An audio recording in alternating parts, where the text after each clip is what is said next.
What's going on, y'all? Miss me? Happy press conference day to those who celebrate. Let's rein in the 2026 NFL offseason. We get to hear from our coordinators, our new coordinators, and our head coach today. Let's get active.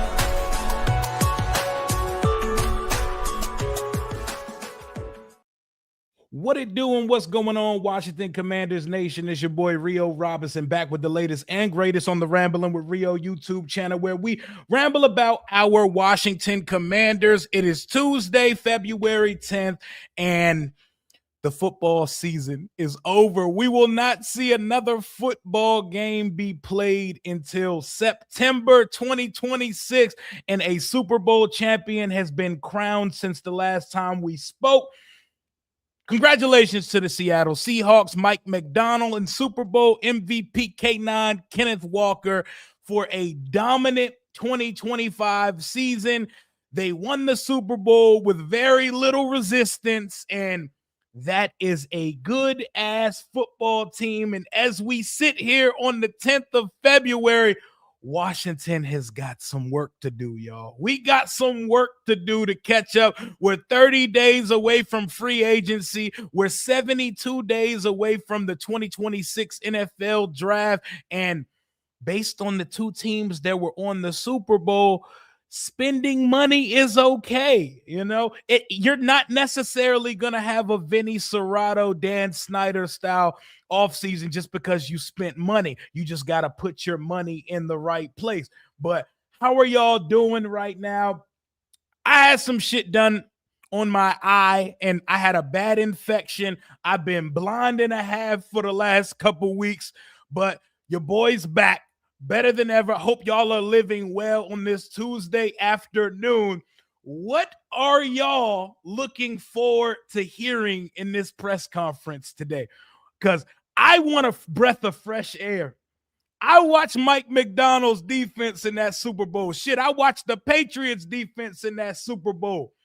We've got a long way to go, right? But it's not as long as people think. Those are not star-studded defenses. Yes, there are some very good players. Yes, there is some culture, unit starting talent on both sides. But those type of defenses, you could come up with the scheme, the discipline, the scheme, and having the right fits at certain positions, and then you're off to the races.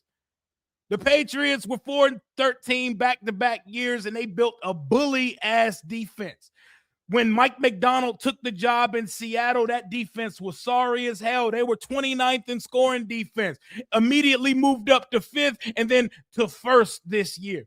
It don't take as long as we think if you just hit on some picks and sign some players that fit. But most importantly, the guy we're going to hear from today, Daronte Jones. Does his scheme make sense? Because the scheme is the number one thing. If you're putting guys in the right places, if you have a scheme that throws off other teams, if you're creating a competitive advantage. I saw blitzes during the Super Bowl that I didn't know were legal. I saw looks that my Washington fan brain couldn't comprehend. You can blitz two guys up one gap. You can send a safety and a corner simultaneously. You can send a corner again. You can have a defensive lineman replace the linebacker and have this guy fit. There were things happening in the Super Bowl I didn't know was allowed during a football game because we've played such a manila, plain, easy to read, easy telegraphable defense for quite some time. You can change the coordinator. It's been the same shit through different regimes here for quite some time. So I'm very curious to hearing what they got going on today.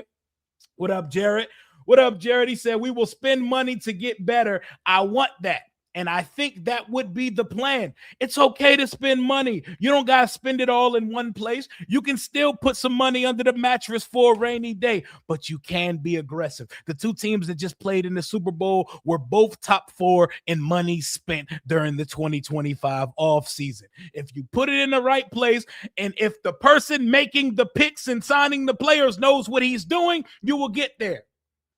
They know how to build shit in New England, and in Seattle, John Schneider is the best in the business. The best in the business. Another guy that had a stint in Washington back in the day. We don't have to sit and talk about that for too long, but the guy signing players and drafting players knows what he's doing. He has a plan, he sticks to it, doesn't care what fans think, does what's right for the team.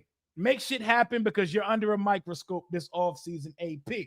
I'm excited for this press conference today, man. I don't know if it's true, but I seen something like Dan Quinn's going to open it up for 20 minutes, and then Blau gets 20 minutes, and Daronte Jones gets 20 minutes. I hope that's not the case. I don't need 20 minutes of Dan Quinn right now. I want to hear from the new. I imagine Dan's going to go cliche and platitude us to death about the vision that he had in these two gentlemen that are going to be introduced to us today.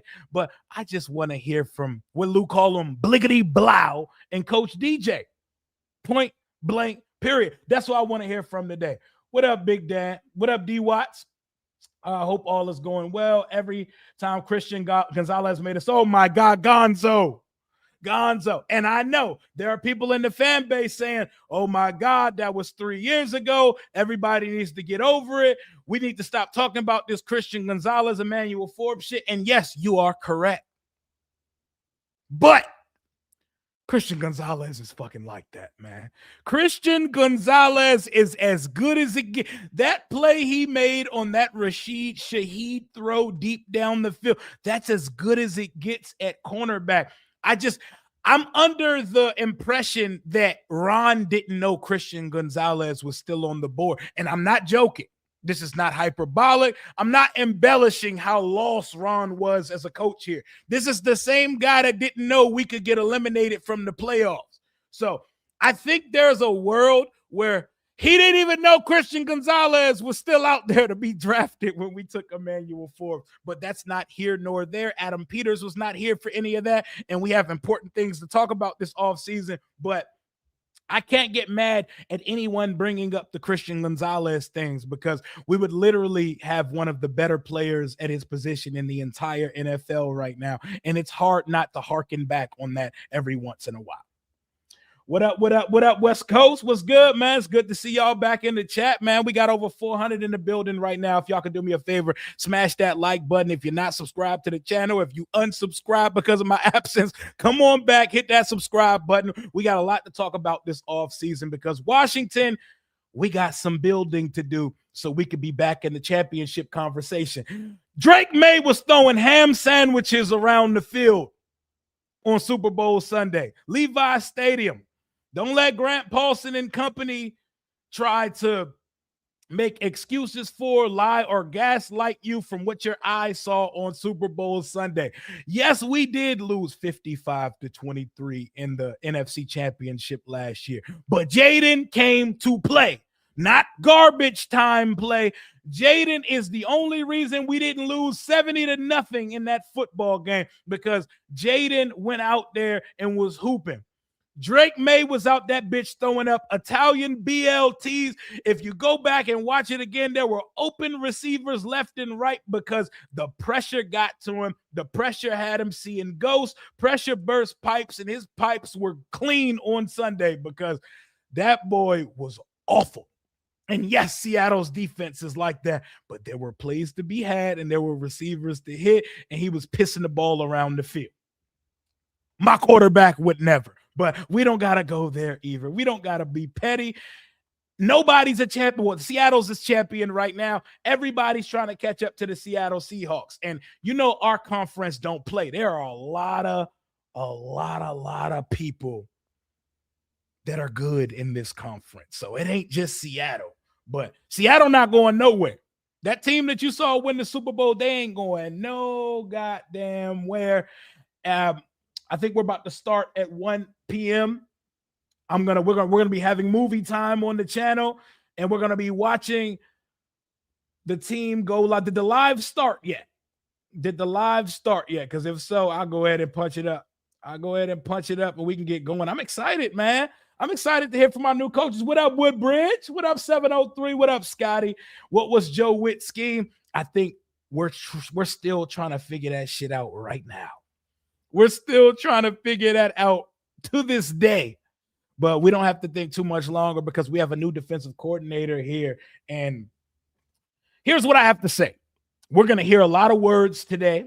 And just like when we brought in this current staff, we were excited. There were people skeptical. There were people excited. You're allowed to be both.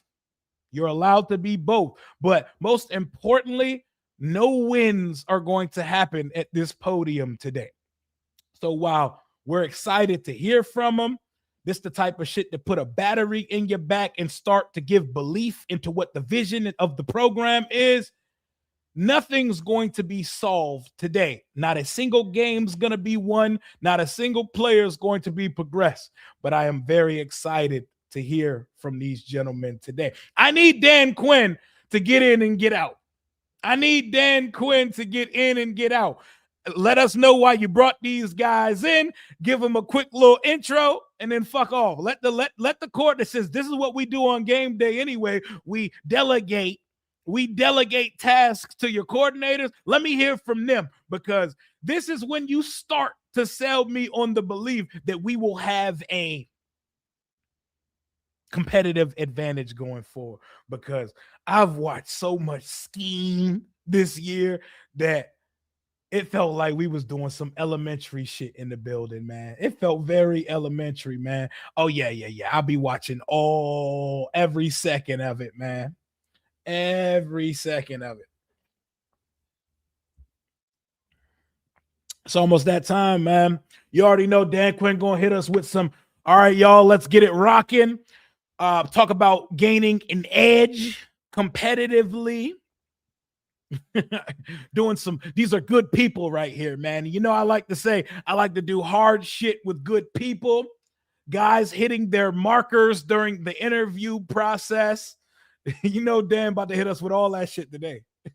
All of it. I'm excited, man. I'm excited. The offense is the really curious, but well, it's both sides. We've never seen any of these guys. We've never seen any of these guys run their own system before. You know, never seen it. Never seen it. So we're all just guessing and speculating as to what this could be. Let's see if we're starting on time today, man. Let's see if we're starting on time. Come on, y'all. Y'all said 1 o'clock presser. Don't be running on Commanders Kings time, man. Hell yeah. I'm ready, man. I'm excited too. This is what we do every year, man. This is what we ready to do. Oh my God. Hey, I know that brother's in mourning right now after what May was doing on Sunday, but it be like that sometime, man. Oh, yeah. Y'all saw Jaden. Jaden did a whole press tour during Super Bowl week because he loves ball. And he was definitely putting in the early word for his Arizona State brothers, Brandon Ayuk and Rachaad White. You know, he's trying to get both guys on board, man. We already knew he was going to, though. You already knew he was going to, man. Hey, don't put that on Lou. It'd be one of 4 of us. It's not always the same people why our lives always start late, you know? See, I don't think anybody needs to throw in the kitchen sink during the preseason, but here's the thing. When it looks really bad, sometimes you got to believe it. I was one of the people yapping on about how preseason means nothing. Don't be worried. Remember when the Patriots did the absolute nasty to us in the preseason this year? And I said, don't worry about that. None of that translate. That shit translated like hell. That shit translated, didn't it? So sometimes there's some truth to take out of the preseason. If we come out and lose like 40-0 to open the preseason up, maybe we need to take something from that. We need to take something from that. Big Tyler Conklin. Okay, I'll give you a better name. Cade Otton. Fans are thirsty for Njoku. He would be an upgrade. I think we could do better than Njoku. Why can't we get Chigo Okonkwo? Why can't we get Isaiah Likely? Why can't we get Cade Otton? But you know, Tyler Conklin is the type of purchase I could see Adam Peters going after. So until I'll hold it off until I see what we doing this year, man.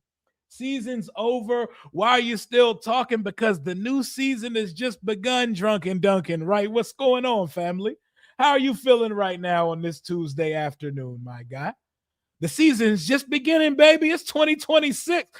Super Bowl 61, the quest for Super Bowl 61. They already got a Super Bowl logo made up. It's go time. The new season is here. I'm here for the new. I'm here for the new. I've seen Kime and a couple people come out and say that we're looking for a tight end. Be very careful about what they saying, though, because they also told us we wanted experienced coordinators, and we got 2 wet behind the ear coordinators. So we will see. This team is very close to the vest. I imagine whatever this team plans on doing, we're going to find out when it gets done and it gets announced to us by the Tom Pelisseros, Ian Rappaports, or Adam Schefters of the world. So we're waiting in. We're waiting right now to hear from our 2 new coordinators. Feels like a good time to pay the bills before they get going. Rio 91 on Sleeper. There's still a lot of NBA and college basketball to make some money on over these next couple months. Sleeper is the #1 fantasy sports app. It pays to know sports. Pick more or less on top players. Your first pick is on us, so start winning now. Play in Texas, Georgia, Minnesota, and 27 more states. Pick anytime across all sports, pregame or live. Over 10 million players are already on Sleeper. Make your picks count. Score up to 1,000 times your cash. Join today. Get up to $100 credit using code RIO91. Call your shot on Sleeper. Download now. Hey, man. Sleeper is about to add picks too, so it's not just going to be player props. There's going to be sleeper picks coming soon as well, so make sure you pop that Rio 91 in and make you some cash today. Come on, team. Which one of the Commanders Kings is running the team stream right now? Because they should be going. Is my shit not updated? Or oh, here we go. We good. Let me start us up. To my right, and here we go. What's up, everybody? Awesome. Thought before we what's up, everybody? Awesome.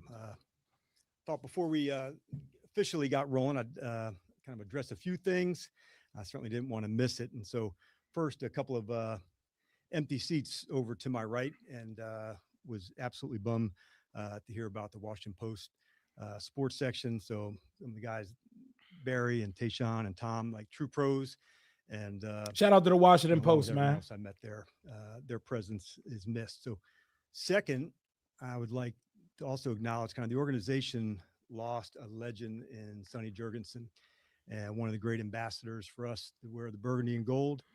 And additionally, wanted to send condolences to cornerback Barry Wilburn's family. And we've got R.I.P. Barry Wilburn, great alumni base, men who have proudly set the standard here. And as a steward for this era of Washington football, like, man, can I tell you how much I appreciate that and how much goes into setting those kind of standards.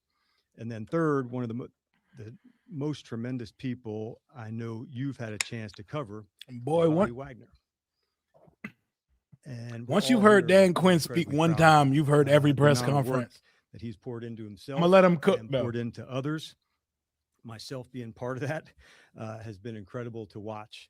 I was so excited to hear of him being named the Walter Payton Man of the Year, but I was not the least bit surprised by it. And so shout out Bobby, Walter Payton Man of the Year, baby. And I got you.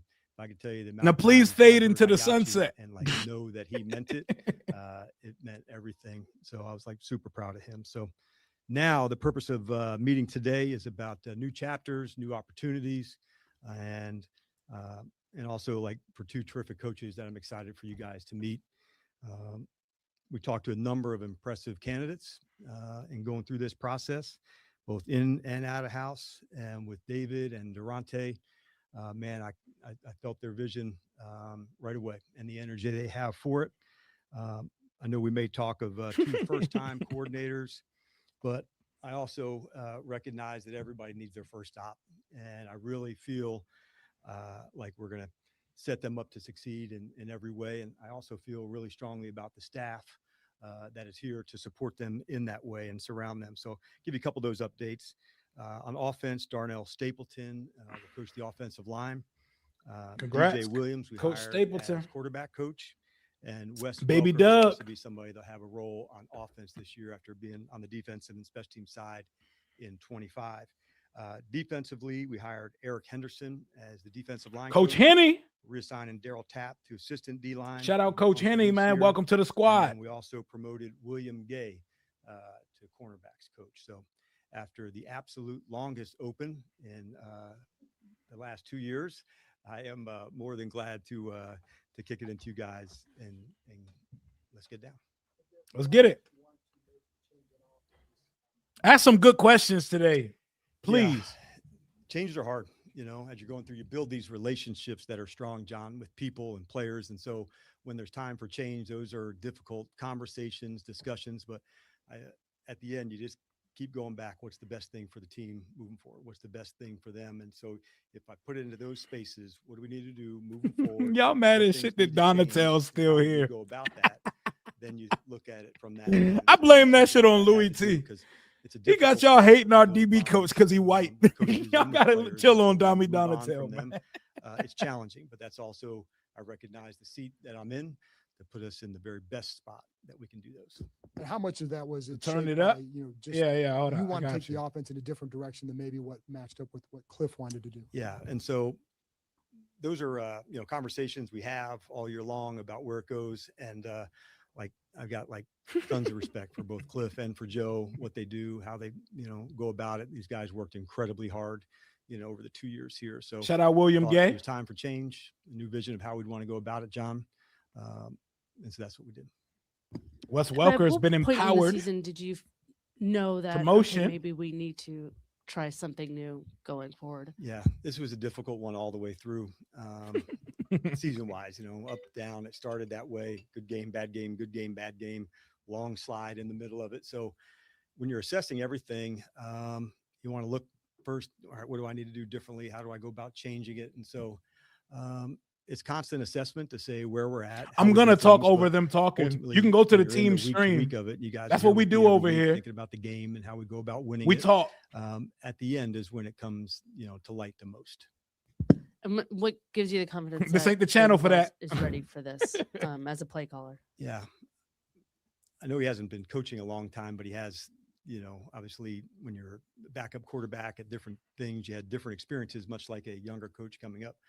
But I can also speak from experience that, we haven't called plays, you've been waiting for it, you've been doing it. And in the practices, you'll probably find some spaces where do we go to have more bingo doula periods to go. But we'll be really intentional about that. Some of the benefits of me, going through this experience, as a head coach for the second time, I learned some lessons. I'm gonna shut up more from the new guys, though. We already know what Dan Quinn talking about. I could mute Dan Quinn, and we could predict everything this nigga's gonna say right now. Have we done things different? Keep it a buck. You might have. So, I think what you want to find out from yourself is, are you growing? Are you learning? And this guy's absolutely ready to go attack. And so it was evident to see that. But when you're around somebody a lot, you know that too. We already know exactly what Daronte, this consists of.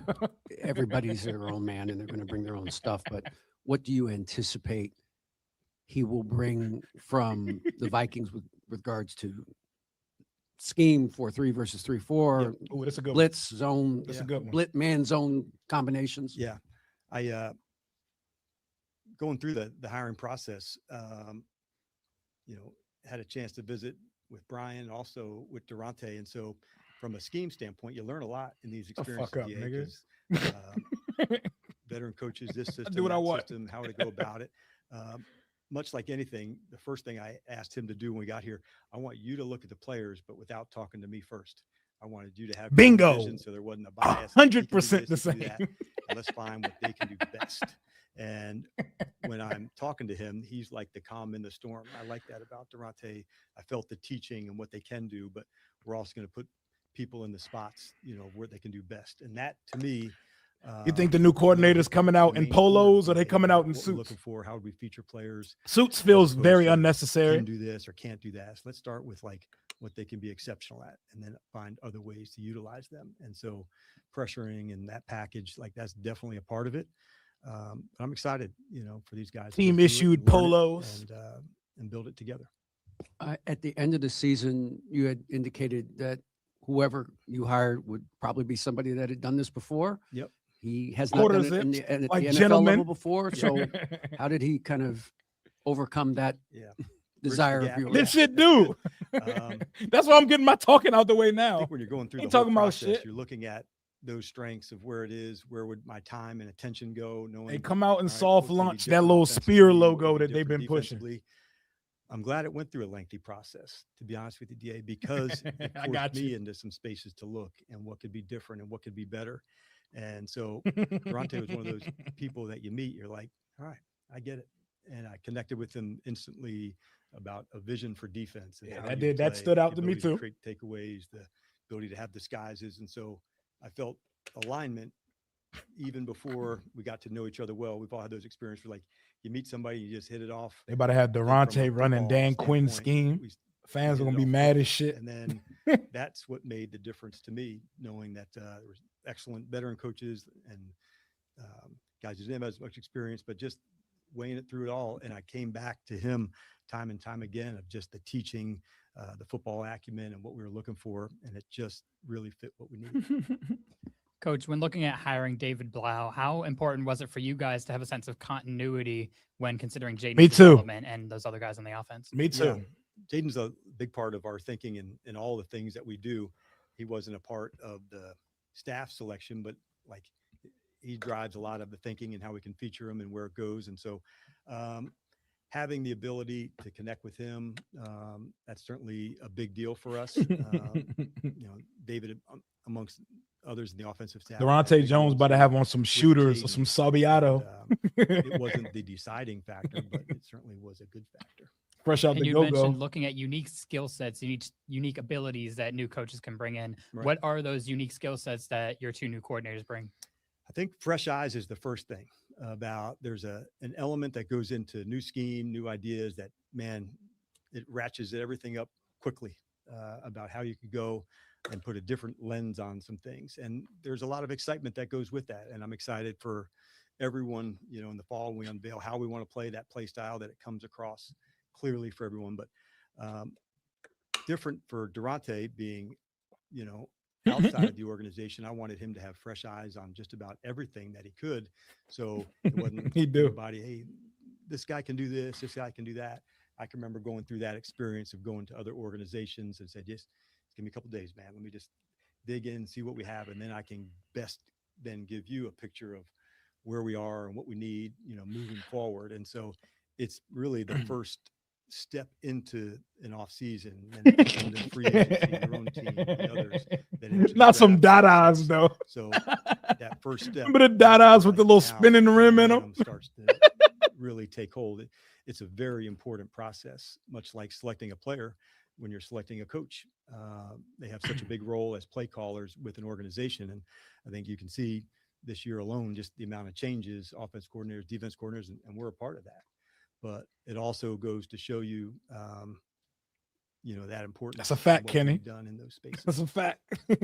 Dan, with the DJ hire, obviously a cool story right off the bat with father and son here in the building. But what Yep. did you like Daronte. about DJ and what he did in Atlanta?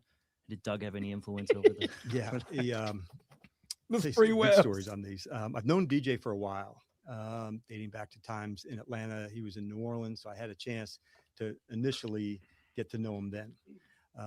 And he's always been somebody that I've kind of kept my eye on about what he's doing and where he's at. And so had a chance to also visit with Raheem about, where he was and his growth there. And Somebody cue the it wrap just up came music. across so strongly, to everybody that I spoke with about him, about The what Birdman he's doing lugs. and where he's headed, and the influence that he has. I didn't involve Doug at all. And like, quite honestly, I was like first nervous to even bring it up to say, what if he doesn't get it and how would that go? And I'm like, so glad I didn't listened to that involve Doug at response, all. because I remember getting off Bless his the heart. Zoom the first time, I said, holy shit, man, he was excellent. And so interviewed, some more people, and I went down to Doug's office. Hey man, we hired a quarterback coach. Hey man, that's And I cap, think you'd but know him. I'm cool And with so it. it was a very cool moment. He's a legacy, but he's about that. But he and I qualified. didn't It's a discuss, qualified legacy. Him going. I'm certain he was a good recruiter on the other side of it, but it was a cool thing. But it was almost I wanted the separation, not the connection. I knew that part would take care of itself. Hey, good afternoon. Coach. Wrap it up then. Just want to clarify something with your external candidates. Yep. Did you solicit or did any of them offer their kind of view on your roster during the interview process? Some did. More solicit. They need to know, what do you think? Where are you? My experience has been when you're with another club, and even if you're at the end of the year and playing, so much about the team you're with, or if you've played against us, the other side of the ball. In other words, an offense coordinator may know more about our defense or vice versa. So that part didn't come into like big discussions about it. It was more about how would we feature the players? What are we looking for? All right, DQ, wrap this shit up, man. As you're going through it. Damn, we know you already. It wasn't like a driving factor, but God, oftentimes a person who's a position coach becoming a coordinator or even a head coach for that matter, like for the last however long they were dialed in on their own team. And so you don't spend a lot of time outside, but you may put some tape on as you're going through the process and discuss some players, same thing with their side. And then as you get here, then that changes, from free agency, who's here. But I really like for the player to have, for the new coach to have their own fresh eyes on something. And that way we can have a better discussion without any bias from he can do this. Okay, so that report that they all get in 20 minutes was very true. After watching it, not you got 2 minutes, Bucko. Remember to playing against them the previous time.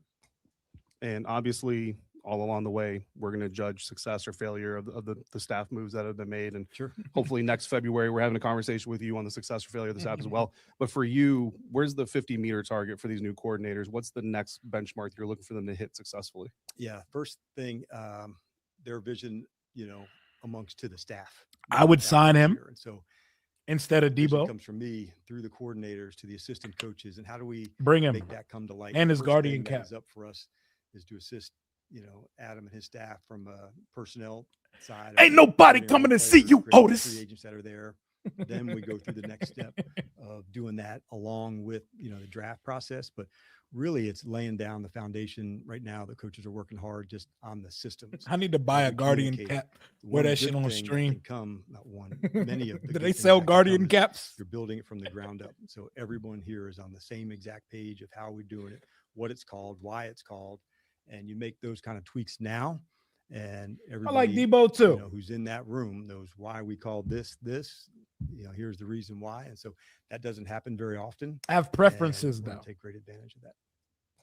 I'm tired of this, Grandpa. DQ said that's too damn bad. Didn't have any impact on the staff changes, but I'm curious if you had any sort of conversation with Jaden about moving on from Cliff and then eventually promoting David, and what that conversation was like, and why maybe Jaden feels comfortable that David was promoted. Yeah, when I said he wasn't involved, I should clarify. I also wanted to make sure I was also filling him in so he didn't hear externally, what and why. And we've got a good relationship in that way. So I wanted him to hear from me before he heard from anyone else, what we were doing and why we were doing it. And then the same thing on the hiring process of who and why. As a third, those are important things that as the number 2 catching option, with him. He puts a lot into it, as you guys all know from being around him. And so I love getting his feedback. I love Sheen always holding it down. As far as the vision of it, appreciate you. And with David and Daronte, obviously 2 different people, 2 different coaches, but is there a common thread that both of them have that really kind of stood out to you in this process? I think you'll find being around them, like the energy for teaching, about what that is, the ability to articulate that to everyone. Y'all not trying to see Jaden throw it to Simo no more? David, but when I did so much research with Daronte about the other players he's coached, and their feedback about what their position coach was like. Guardian cap Rio loading. About his connection, his teachability, the way he, put belief into people to help raise their game up. And that we don't have one right now. That was from a number of players. So those are hoping we sign one. From a leadership standpoint that you want to hear about developing players, making an impact. Yes, finding and ways yes, teach it where to it can me. be clear and concise and high standards and accountability. And when you hear Five can players, make it shake with both of them. talk that way about their position coach, that's a big deal. David, differently, like his office was right near mine, so It's 121 basis DQ. we're in talking through things and ideas, and there's some strong. Hold on, my coaches bad. I here forgot on we're a our little staff behind. I can also skip some of support this that shit. vision of how we're going I forgot. teaching back, but like Damn, he's still talking. probably have I'm more I'm understanding live than we now. have in the He's past. still going. Look at him It's go. also for run Look at action and DQ play go. passes to generate explosive plays. And so we're going to try to feature every part of Jaden in the way that makes Hey, him unique we and we special. live now. But also the run action and the runs and the Oh, play action no. game that goes with it. Those are all things to generate explosive plays. I think, as like David was speaking on earlier, when Noah we're Brown here a year from re-signing, now, that would throw me when we off. Talk about the generating. The That would throw explosive me off a plays. lot. Those are a few of the things that's going to come to mind when we're talking about our offense. And then just some clarification on Wes Welker. They Last year, still the role was asking kind him of questions. nebulous. Oh, yeah, Is that's he a good on the question. That's a good offensive question. coaching staff now? He is. Yep. Last year he was supported the defensive side, and That's also when, interesting. he stepped in for Brian Schneider. So Brian's still battling through. The fuck was cancer Wes and Welker surgeries doing and on things that defense go along with coaching? What was that. he coaching And up so on Wes defense? stepped into that spot with Larry, in an instant, but also helped on the defensive side on some different things. So this season, Wes will have a role with the offensive side. But not like a assistant receivers coach or something. Correct. He's going to be on, like, as we call him, an offensive assistant, but we're still working through a little bit JP, but he'll have a significant role for us for sure. they had Wes out there coaching the safeties. On Daronte, what are you hoping he brings to the younger players like Hey, Trey dog. Amos and Mike Sainer still, as they're going from one defensive coordinator to another early in their career? Yeah, I think clarity This is and crazy. standards for the system, that's number one. How can We're they going to be help here all them day, reach y'all. their Hope y'all got best? some And, water you're talking and about some two, snacks on you. incredible Why is he ones still with those talking? two at corner, and so the value of that position alone speaks to it. And I'm very excited to meet with both of them, what they can see, how they can add to it. And Daronte being that's his background, that's a really big deal for those two. And speaking of Daronte's background, he has a background in the DMV. Were you Yeah. guys aware of that in the hiring Yeah. process? And Yes. was there like a glimmer in his eyes when he first got on those calls? That's what I want think to know. just knowing that has a history here of following the team, and went to elementary school not far from the stadium, and Probably so. knowing his background here, and then going to McNamara, and first to Temple, then back in the DMV, it's just it's a big deal. And for him personally, and but it's not a deciding factor at all. But I think as a storyline, it's very cool for a guy who's put in his dues in a very significant way in our profession. Seems fitting that it should be a place where he grew up loving football. With the two first-time coordinators, how important is Oh my kind of the God. support staff and the coaches in terms Oh of my helping goodness. them along as they call plays for the first time? And I guess kind of for you, how will things change with the way that you step in I with mean- both offense and defense? Yeah, I'm gonna just try to create as much support as I can. Tomato, I'll try to tomato. include more play it At the podium, it's the times same during shit. OTAs and during training camp, just for that purpose, and all of us functioning together. And that'll be at the top of it to get them.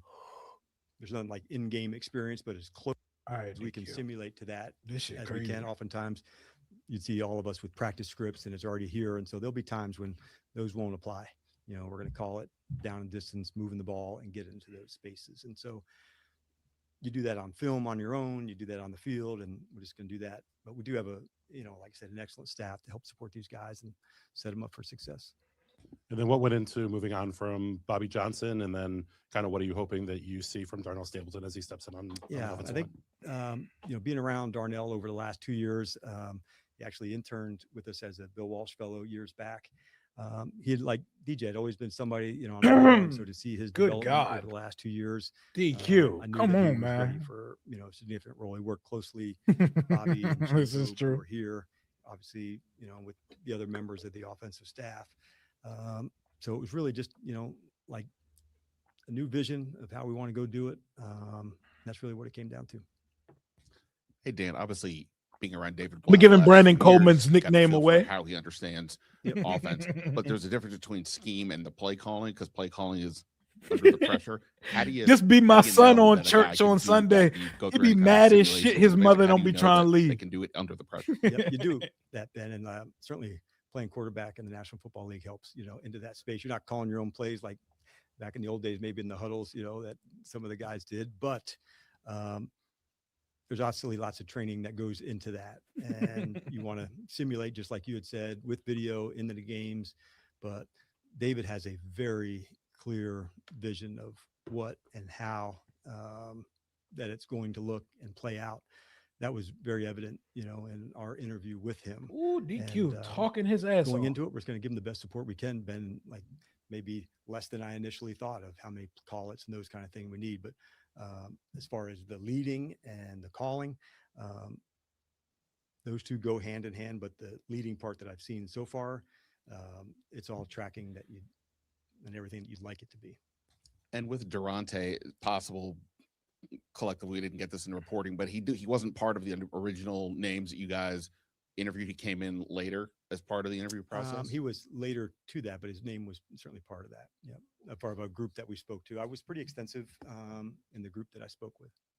I was wondering, I guess, why Hey, wasn't dog. he up there at the top? And then was it just the one meeting and like that you guys had that led to them? Yeah, two meetings, but yes, he was certainly part of that. But I was, going through a whole process. I hadn't known him before, so I visited with some people. But he was always somebody that I'm about to mute this was man. on the list to visit with and where we're at. And so it wasn't like he was down here ranking. I don't try to rank before. I think you can get yourself in a bias if you do that too often. So we go through a rubric of these are the questions, these are where you go, and how you can. Hey, this brother can't talk though. I give it a DQ. Very well spoken individual. It was really impressive. Very well I spoken. got together with him on that.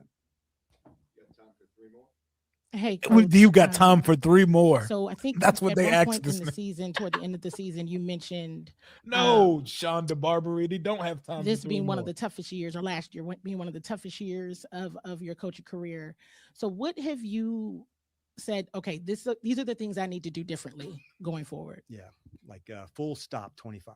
All right, I had to do that first. Enough beating myself up, others in that way, and so. The energy, the swagger that we create, the standards that we want to do. For me, Kenny, it always starts first with practice and the speed, the effort, the execution of that.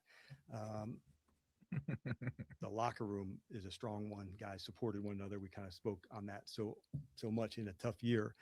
But That's a just good kinda, question, I wanna Candy. Recapture that energy of that swagger of how we want to play, the style, the attitude of it, and I'm certain we can do that. You've heard me also say building a championship program this season. I'm taking the lessons. I'm moving forward, but it's also staying there.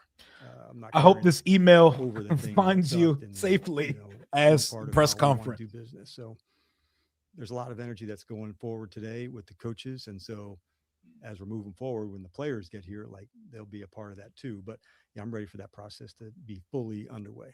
Ooh, probably Hey, Coach, in the next now that you've got the month and a coaches in half. place now, and you look at this team overall, what are the next things that are glaring at you that you say this is the next step? Yeah, you're just kind of completing the first one right now, Donna, of bringing everybody together, their connection of how it's going to go, merging the vision of what we have to what we also want to add to the roster. And so Adam and I have obviously lots of discussions about the team and where Hey, we're going. I might not be free all agency is the for it, first but I one. definitely And so think we'll they have are some going meetings coming to up shortly. sign Brandon Ayuk. The coaches were each assigned. I can see some it. Players and areas. They If he grade still them. plays How football. would they fit? What would that look like? That is. And so we do that offensively, defensively, before even going to the combine. So after this part, in concert with looking at the personnel, it's putting the systems together offensively and defensively, and then adding those pieces to it from the free agency, both from other clubs and ones from our club.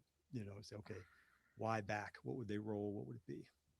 And going back to Coach Jones, he Last said one, that please. He had his vision, and you have your vision, and you've been a play caller before. How does it all come together where you're speaking the same language? Yeah, and I wanted to be very clear with him on that this would be his system. I think it's hard to Thank think you. for someone else.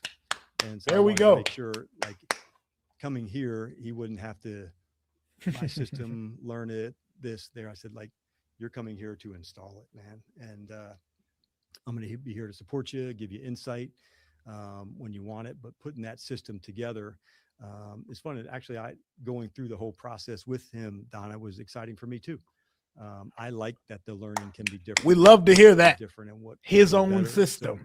So those were things that fired me up. But ultimately, like, we're putting in a new system, and it's going to start with his vision, with his terminology, the wording that we use, the communication that we say. And that's how it has to be. I think it's difficult for someone else to come in and think like someone else. I want him to be able to fully express right. how he wants to coach it. And that was important for me to Hey, share. if he's right with himself, All right, thanks everybody. and You healthy, guys have a good one. obviously Ayuk would help. It needs to be on a prove it basis, though. He just lit that contract on fire. We can't be bringing him in for no crazy money. But I mean, yeah, obviously, if he's healthy, sure. If it's substantial money, then we got that. That's too much dip on your chip. So are they dropping a new link? They cut the link. Hey, what if we don't get to hear from them and we only got to hear from DQ today? Wouldn't y'all be mad as shit if they teased us? If they teased us for like we was gonna hear from everybody and it was just DQ? That shit would be hilarious. But all right, let me know when the next one start. Let me know when the next one start, y'all. Let me know. Because that was a lot of Dan Quinn. That was a whole lot of Dan Quinn just now. My God.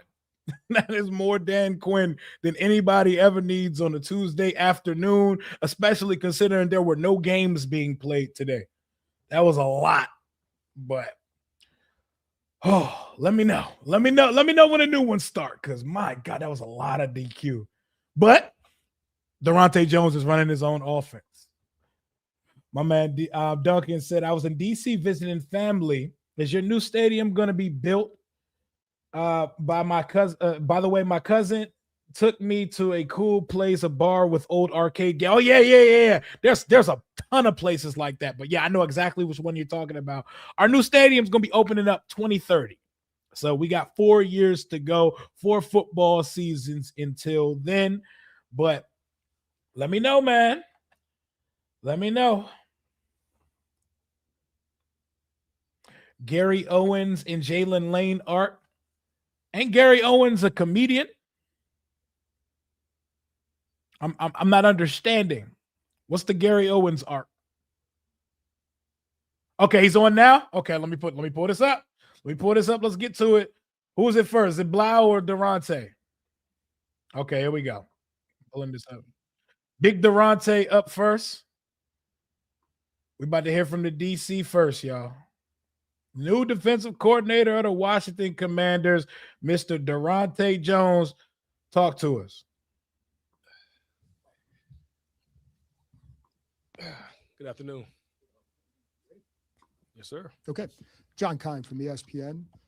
You've had a journey along the way here. How did you prepare as you're going along the way, as you advance in your career, to put yourself in this kind of a spot?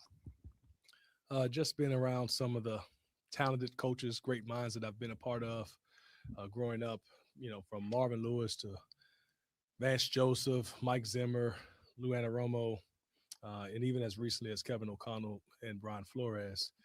They've prepared me, and being around them, learn lessons, how to lead, how to structure their side of the ball, how to implement certain learning techniques, and finding out about the culture amongst the guys have helped guide me to where I am today. You mentioned the names that you've coached with. How did they shape your defensive philosophy, and what is it that you want to bring here? Versatility, adaptability, using our players' strengths to the best of their ability, maximizing what they do, being a feature of that, and then minimizing the things that they don't do well. And each coach has provided a certain way of highlighting whoever that athlete may be and whatever that strength may be. And so my ability and learning from those guys in terms of how to tap into each individual player, and each individual player is different. but it all starts with the relationships. And the biggest thing that I've gotten is in this profession is how to attack and relate to players and connect with those guys. And that starts with the relationships aspect of it. And what does that mean? That starts with trust. Hi, Nikki Jeffala with The Athletic. I was thinking the same thing. As you've worked with different coordinators, different players, are there things you've kind of picked up along the way where you're like, if I ever get my shot at calling a defense, this is what I want to do. I want to do this differently. I want to keep this. Have there been any like small things that you're like, if I get my chance, I want to implement this? Sure. You naturally want to be multiple because I've been around so many different schemes. I think that's an advantage of mine. There aren't too many schemes that I have not been a part of. Talk your shit. Comes from some type of tree. And so because of that, I've been able to answer your question, be able to implement various things from each scheme that I like, I want to pull from. So whether it's the Zimmer scheme, hey, I like this on third down, I like the mug looks there, or if it's Flores and the versatility and how we can use one person in multiple ways based off of their strengths, that's what you want to pull from. And how much did your year at LSU kind of shape you in particular? It was great lessons at LSU. Having the ability to lead a staff. I think the defensive staff at that time was 16 on defense alone. And so that's a large staff that you have to organize and be structured in a way that you're very efficient in how you meet and how you prepare day to day and how you get the players prepared. And so with that, also with 16 different personalities, and you're dealing with grown men and everyone's different and everyone has different backgrounds, different experiences that they can bring. You wanted to make it a collaborative effort, right? And include everyone. And you want guys that can contribute, guys that have high character, guys that are also teachers and they can communicate in their own light. And so being at LSU, learning how to deal with different personalities, not only from the player perspective, because that's been, you get used to that at various levels, but in terms of at that level at the SEC and going into SEC competition and what that means was very instrumental for me. Yes. Hey, Coach David Aldridge with The Athletic. Welcome back. Thank you. Appreciate you. You have all kinds of, you mentioned different experiences. I just wonder if you have a sense of someone better 3-4 ask. or 4-3 just at the jump, just Here off we the go. outset for this group. Multiple. I think 3-4, 4-3, they're just numbers, still 7-man spacing. So I always say it's not how they line up, it's multiple how they wind up. fronts. And so you can create that number system in numerous ways. With regard specifically to Frankie Louvu, they used him in different ways. Each of the first 2 seasons, I wonder what you think his best utilization of his talent and skill set would be. Love Frankie Louvu. We watched him on tape. He's a guy that I love that before I answer. even got here that we would watch and put on the tape in our meeting room. I love his athleticism. He's best going downhill, getting them matched up on running backs. That's always a key. You're going to hear that a lot in terms of matchability and putting guys in advantageous positions. He's best when he can go downhill, use his athleticism to win on edges, use his speed, so time, distance, and space to encounter those matchups. And you want to put him in that situation where he's matched up on a running back. And I think running backs are one of the guys on offense that gets the least amount of reps and protections. Hey, Coach. Liam Griffin with the Washington Times. Coach Quinn had talked about how things change over the last 5 to 10 years. A defense that was effective 10 years ago, maybe not be as effective now. What have you seen change in defensive trends across the league since you got to the NFL about 10 years ago? The I like coverage, him. it's almost like I'm sold. things come back full circle. So at that time, years ago, people were leaving the spot drop schematics and they were going more match coverages. So match 3 quarters and things of that nature. And now you're starting to see a trend coming back full circle to where schemes are starting to become more vision-based, and especially on early down. So you see that trend starting to happen. You see guys going more shell coverage, where at one point it was really middle field closed, just in terms of structurally. And so there's always things that you can pull from 10 years ago that is still prevalent to today in terms of the physicality and the fundamentals and the techniques. That will never change no matter what year that is. So you want to emphasize that and lean on that. And I think that's where defenses can continue to grow. If you watch the last couple of years of the Super Bowl, it's come down to fundamentals and techniques. I could tell he uh, killed the and winning the interview. line of scrimmage. So That will boy, never change. that boy PowerPoint presentation was like that. And why is Washington the right fit? What was it about this coaching staff or this building or this locker room, these players that appealed to you? Well, that's a loaded question. I mean, it's again, I grew up in the area. I grew up, wearing the burgundy and supporting the Washington organization. I went to elementary school, middle school, literally right across the street from where the stadium is in Palmer Park, Maryland. I went to Kenmore Middle School and I went to Matthew Henson Elementary. So growing up a diehard fan, DMV, family's backing it. So when the opportunity came, I thought it was a win-win situation when to put my best foot forward.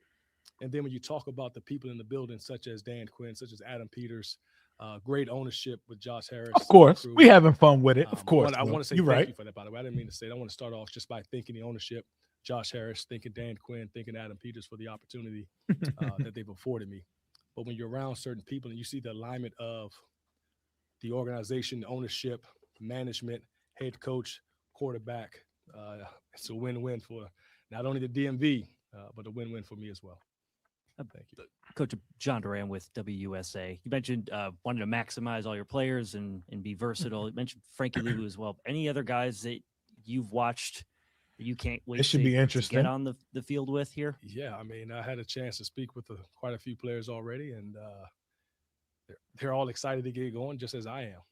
But I think the team is filled with some versatility players, and I think they can be used in several ways. You look at a Samerstill who was very versatile coming out of college, and the things that he was able to accomplish at the University of Michigan, not only winning the championship, but the way he done it, right? And how he led those guys there. When you talk to the guys from that championship team, everyone points to him as being the leader. You look at Quan Martin, who I know evaluating him coming out, we were like, hey, is he a safety? Is he a nickel? Is he a corner? That's another guy that has versatility, and then I think when you look at Will Harris and how he's able to move in the line of scrimmage, Will Harris, shout out. Cover tight ends on the deep halves. You look at a Jordan McGee, another guy who's on the ball, off the ball. The list goes on and on. You look at Javon Kinlaw, who can play all different levels up front. And so the talent is there, the skill set is there. It's our job with the staff to maximize those skill talent. And I'm excited to work with the staff that we have. There's going to be a lot of collaborative effort going forward, and the communication, and we get a chance to teach, right? Talk about the foundation from ground up and trying to connect to these players and find out how they learn. And I think that's the biggest thing going forward. To be able to utilize the versatility, you got to figure out how do they learn. We all, as human beings, we learn differently, right? And so each player is going to fall into one of the 4 categories of learning styles. And it's our responsibility to figure out if they're visual, auditory. Yeah, he's a teacher. Right, or if it's kinesthetic learners. You can tell he's a Job teacher. To pull that out of them. Good afternoon, Coach David Harrison, WSA 9. Welcome home. Thank you. Appreciate you. I got more than a few questions I could ask you. Let's start here. How much? Obviously, you've done a lot of homework and you've talked to some guys like you mentioned. How much do you want to have? How much? I should say this. How much of the plan for each individual guy do you want to have in place before you meet them, and then how much obviously is going to be dictated by getting to know them further? I think it's a balance. So coming in already, I've had a chance to watch the tape on just about everyone here in the building, on the team. I've developed, and here's the teaching background, I've developed an IEP for each player, an individualized education program, but just for football, in a way that these are the things that I see on tape that they do well, things they can improve in. How can we as a staff assist them in that improvement? And then when you meet that player and that player comes here and you start to get to know that guy, you may have to tweak it a little bit in terms of, again, their learning style. All right. Is it more of walkthrough? Is it more film-based? Is it more auditory? So then we can tweak it, but at least the overall 30,000-foot view plan of how to improve that individual player has already been brick set. by brick, y'all. Don't get too And excited as you now. go through these players, That's obviously too you've got not too 1 much. year, 2 year, even sometimes more of NFL tape on these guys. But sometimes what they were able to do in college is different than what they've been asked to do in the NFL. Will you go back to that on your own and maybe try to look at some of those things that you can reintroduce to their skill set in the NFL, or do you kind of let them maybe tell you, hey, these are some things I've done before that I haven't been able to do here that I would like to do moving forward? Well, a little bit. David of both. Harrison. Yep. Every player sees themselves differently than we as coaches, and you as media may see them, right? And so, as rightfully so. But that getting to know that player first starts with, I want to go back to me finding out what's their why, how they're motivated. Is it external motivation or internal? I know Dan motivation? Quinn love this shit right That here. opens the lines of effective communication. And then when those lines of effective communication are open, then now we can kind of tap into what you can and cannot do based off of your strengths, and then have an open dialogue of, this is what I see that you do well. These are these are areas I think you can improve in. How do you see that? And then come to If only they kind of grew on agreement, trees. and then move forward from that point on. But I think it's definitely it's a constant open lines of communication. You got to have communication. You don't want any void. Negativity kind of fills the void when it's empty, right? So we want to continue to have that effective line of communication, both player and coach, and that way we can help them grow as He has a individuals. program. But you got to know the person before you know the player. Yeah. Coach, good afternoon. Chad Ricardo with Fox 5. With all of your resume and with all of your experience that you bring here to the table, what is the biggest thing about you yourself that's going to allow for you to impact not only this defense, but this organization? Relationships. I think one of my strengths is the ability to connect to people. Yep, it did. I've taught at every different level. I've coached at every different level, from Division I, Division II, Division III, 1AA, high school. I've taught high school, coached in the CFL, and now in the NFL. And what you come to find out is when you've been on so many different levels, you come across so many different people, right? And they come from all different backgrounds of life, and you got to find a way to meet them where they are. That connection allows the relationship to grow, that it can allow the growth of that person to get to the highest levels, and they can maximize their abilities. And so I intend to get to know these players as I've already done so far on a personal level, talk about their wives and their kids and so forth. He does But something. that's like a my head coach. strength, is the ability to connect and build relationships and to teach. And then everything else shows up on the tape. Daronte, Scott Abraham, ABC7, welcome back home. Thank you. I appreciate it. I'm sure it's very exciting. Fans love buzzwords, right? No, So I they go probably Scott. want to know, what will a Washington-led defense by Daronte Jones look like and feel like? Buzzwords.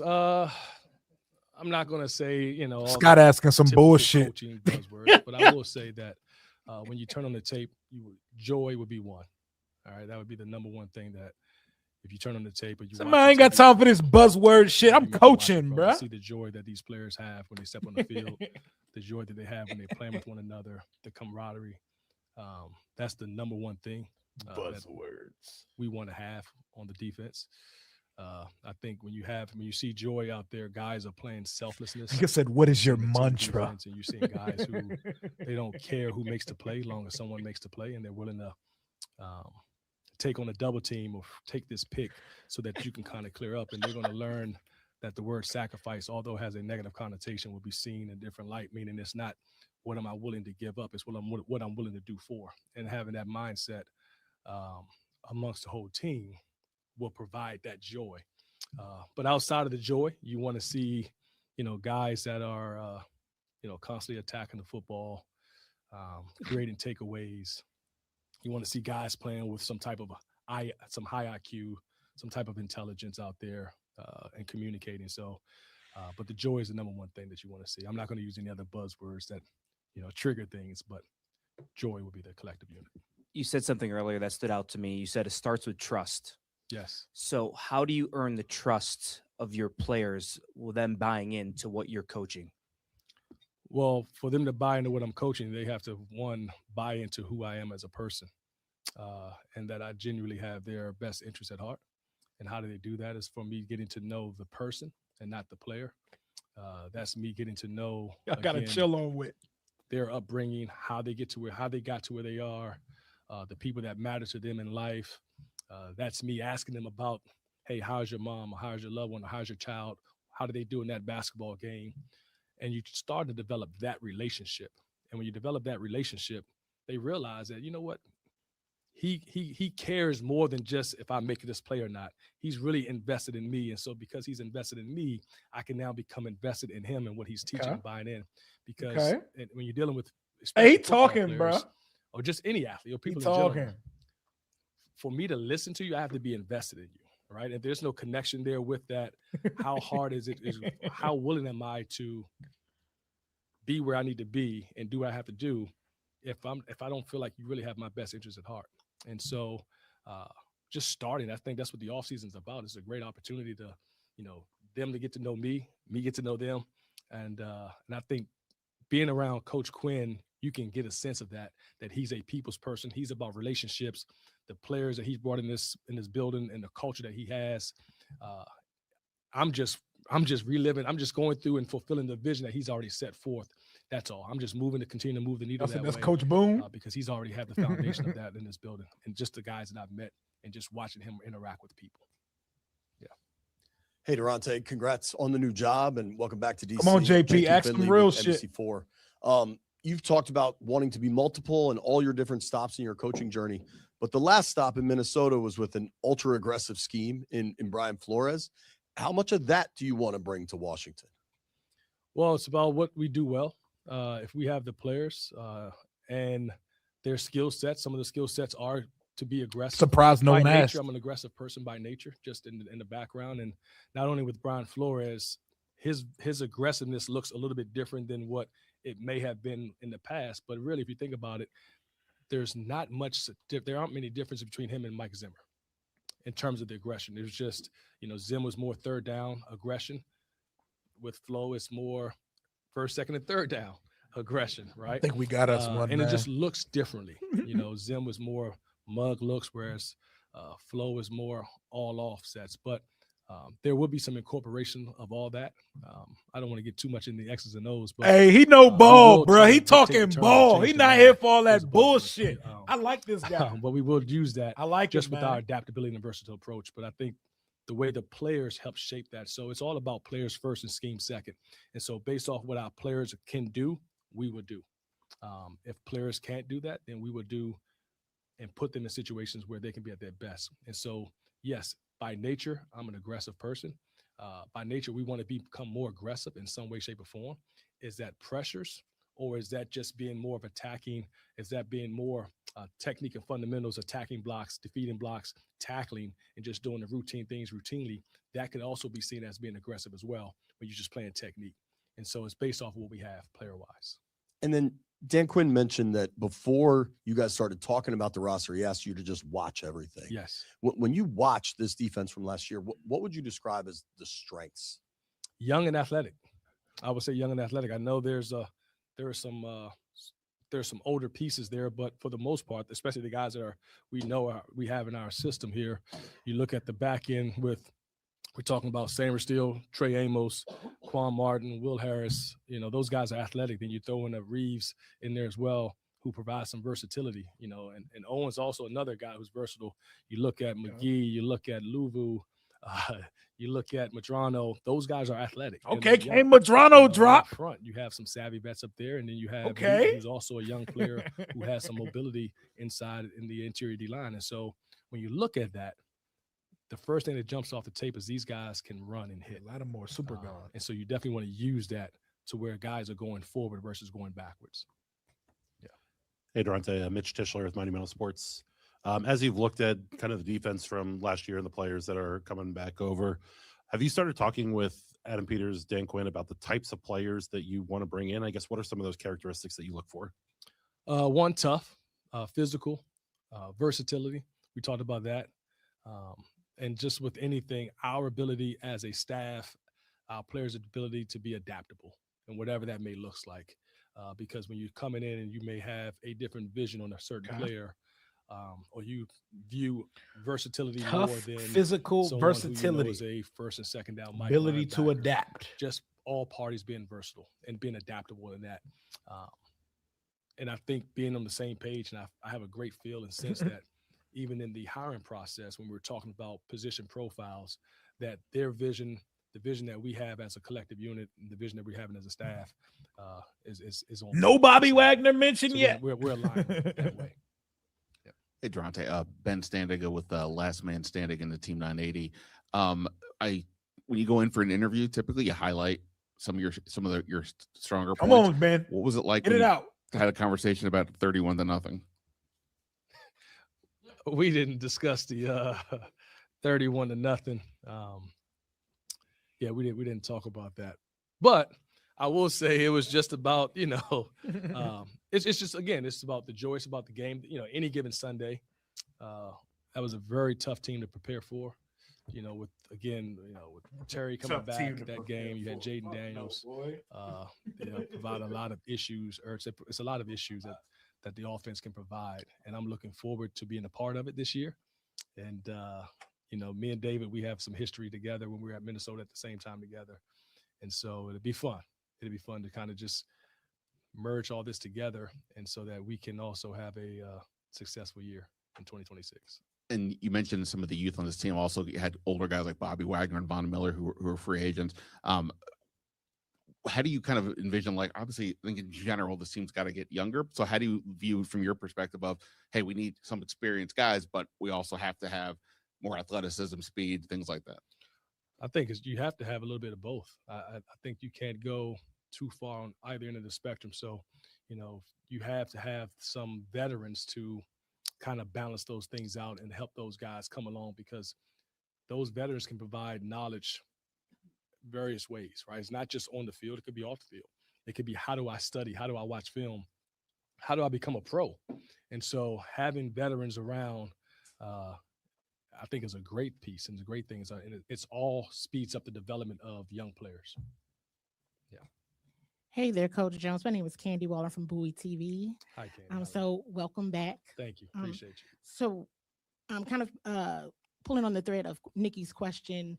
As a HBCU graduate and having coached on the HBCU level, how has that shaped who you are today? It's the foundation of who I am today. Having to attend and graduate from Morgan State University, and then getting my first coordinator experience at Bowie State University. So as you can see, the foundation of who I am and why relationships are so important to me is because those players that you come in contact with, either coaching or playing with, it's special, and there's a bond that's there. And so coming to Morgan State, it's not about the glitz and the glamour in terms of what some PWIs may be about, but you find a family atmosphere. I heard that you miss a class, that coach is going to be on you, like, why you missed this class, and that means something, and that helped. It means something to me, man. I like this guy, man. I understand that. He cared. I think we got us one. That coached me at Morgan. It's just a press conference, though. They cared, but I'm excited, and they cared about my development, not just as a football player, but as a person, as a man, as a father. It seems like an X's and O's guy. They cared about that development. Fuck personality. That's what the HBCUs do. They help bridge that gap. They help provide the experiences of, yes, you're not alone as you continue to grow and as you continue your journey post high school. And you learn a lot of different things going through those processes. And when you take a look at how the NFL continues to evolve, power of friendship, from an offensive perspective, what makes these NFL offenses so hard to defend, the top offenses? Well, it's their blend. First of all, the quarterback play, right? It's a quarterback-driven league. And what you're starting to see is the blend from, let's say, college football coming into the NFL, and it has been for a while. You're seeing less under center, two-back, downhill runs. You're seeing more spread, open, shotgun. I like them too. You're seeing the influence, the QB run game. You're seeing that influence from college football. And what's happening is, unfortunately, there's a large population of coaches. We allowed to like him. We just got to rein it in a little bit. In years, right? And EB's open presser was fire. So now you're starting to that boy was hot ass with college coaches and say, hey, how do you stop this? What have you guys done with this particular scheme? And you see the crossover between NFL and college. The game is becoming more dynamic. Everyone wants the points on the board. They're spreading it out.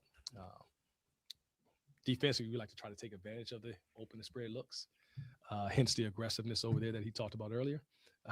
But that's where the game is changing. It's more passing. It's a passing league.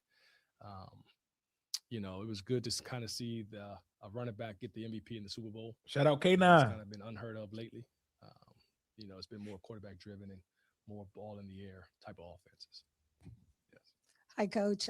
Welcome back to the DMV home again, Yes. Donna Hopkins Pro Football Plus. We can always learn new things about ourselves. With all of your experiences that you've had, in coaching, what have you learned most about yourself as you embark on this new opportunity? Yes, sir. Perseverance. We sure do. The journey wasn't a typical journey. 47 years old. This is my 26th year coaching, 16 in college, and my 10th year in the league. But perseverance, not giving up, continue to move forward, push forward, be resilient, face adversity and success in the same light, I would say. It's different. If you think back to, when I was 26 years old, or really 23 years old, sleeping in the car at 23 is different than sleeping in the car at 33, which I experienced both of those to try to strive. Right to be back where I at you, am Big today. Dre. So, perseverance. Bless you and the family. Trusting in God. With your defensive staff, what is the message that you want to deliver to them as you all bond together as a unit? Definitely talked about being a collaborative, having a collaborative input. We don't care where good ideas come from. Meeting the staff, you can feel it already, the juice, building the strong dynamics to be able to have some creativity in the room, some dialogue in the room. Definitely have to have that, open lines of communication. But you get a sense of there's a lack of ego in the room, which is great. You can see that we have a staff of guys that can be at their best in the darkest of moments, which you look for. But you're seeing teachers, and you're seeing communicators, you're seeing a certain sense of humility in there, and you see their character really come to light. And I think with all that, that's a great environment where things can grow, and we can bring this all, and we can make it all come to life in terms of our vision that we have amongst the defense and for the organization as a whole under Coach Quinn. Yep, you won, brother. Coach, welcome back home. Thank Muchas you. gracias. Give me Telemundo Blau 44 now, and bro. NBC4 You did what here you in needed DC. to do today, sir. Congratulations on this opportunity. Can you talk about what your family has told you now that you're back? And also, you touched on the fact that you slept in your car. Can you elaborate what that experience was like for you, and what made you just keep going even after all of that? So for the family, all my family is still here. They're all from the area here. So they were ecstatic about me coming back. And, I haven't had a chance to really, you miss a lot of family functions, when you're away, which is good. My grandparents are still here. They're still alive. So I get a chance to continue to spend time with them and my mom and my aunt and uncles. My wife, she lives in the area, but she's from the Bay Area. And so she works, her firm is here, located in the Washington, D.C. area. So it's always good to just kind of come back full circle with that. In terms of the homeless question, or, sleeping in a car, again, it's what you're willing to, not what you're willing to give up, but it's what you're willing to do. And so it was tough, but there was the ultimate goal of getting to the highest level at that particular time. And, when you're a young person and you're single and you're not married, you have a mindset that no one can outwork you. You don't have a wife or a kid to go home to. And so when I was younger and growing up in the profession, and, after going through the challenges and different things that you've gone through, you have to pay your dues. And when that, no one tells you what those dues look like. But when you're out there and you want something that you want to accomplish, what's holding you back? You got to choose your heart. So it's either the hearts of failures or the hearts of success. You can be hard and, I'm sleeping in my car and it's hard, or it's a real dude, man. I can have it the easy way. It's a real guy right here, man. Of how do I handle success, if it comes too early. And so you got to pick your battles and understand that, you trust in God and you pray, and he will never lead you astray. So that's what I did. Appreciate it, Coach. Thank you. Thank you for having me. Hey, DJ killed that shit. Shout out to Daronte. Shout out to Coach DJ, man.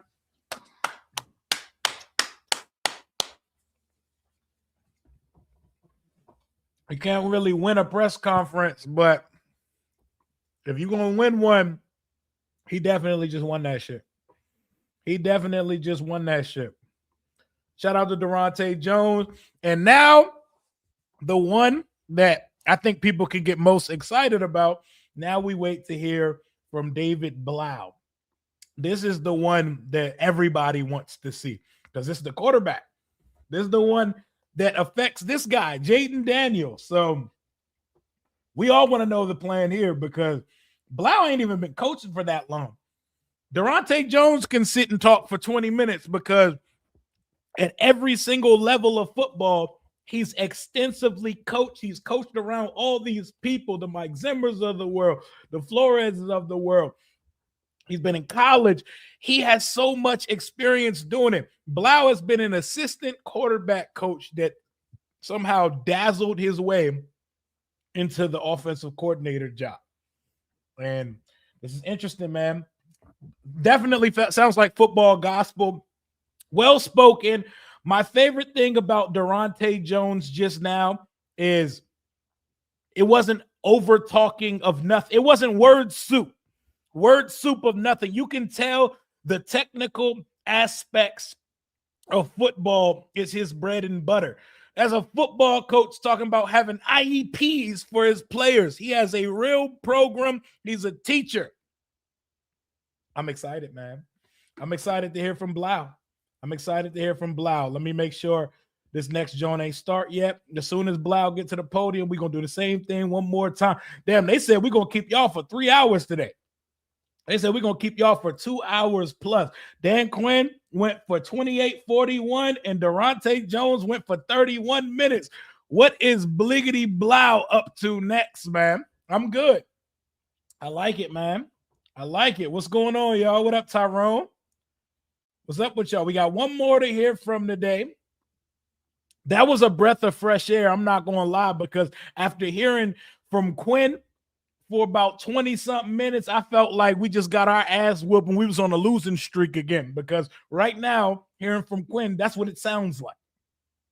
Let's hear from David Blau now. Let's keep this thing going. They said we're going to give y'all a full-ass day of press conferences today because, boy, we got 30 minutes from Quinn and 30 minutes from Daronte Jones. What do you need to hear from David Blau? I know everybody wants to know, is this a West Coast offense? Which one of the coaches that you played and coached under are you going to pull from the most? I think what fans want to know are specifics that they really shouldn't be giving us on February 10th, 2026. But I'm very curious to hear what his delivery is like. I've heard from him a couple times, but I want to get a feel because we all knew who Cliff was coming in. We just watched Diggs play a full season with the Pats. I think we could take a chance on IU.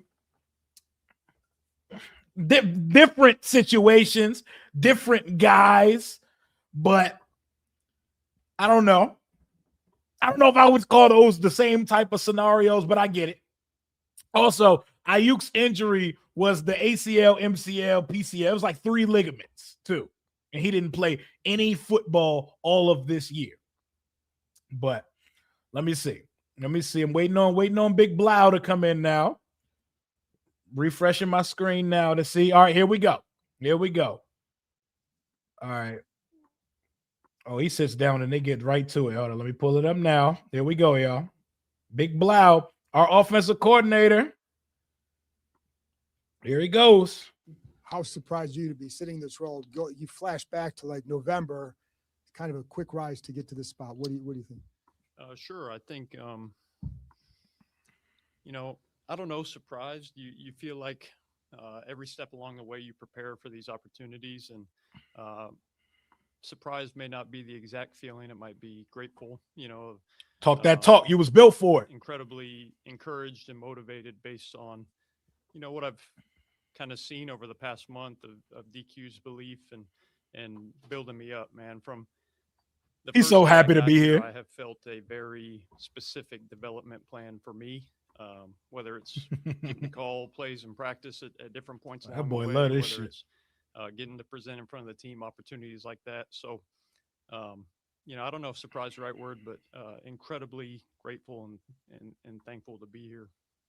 See, you were a coach for 2 years, but you have the playing experience. So how much did playing in the different offenses, just playing quarterback in the NFL, prepare you to be in this spot at this point? Sure. I think I've been very fortunate to be around a lot of great coaches, like every step of the way, whether it was high school, whether it was college, whether it was in the NFL, a lot of the men that I've looked up to in my life have been fantastic coaches, whether it's a teacher, whether it's a connector, whether it's a developer.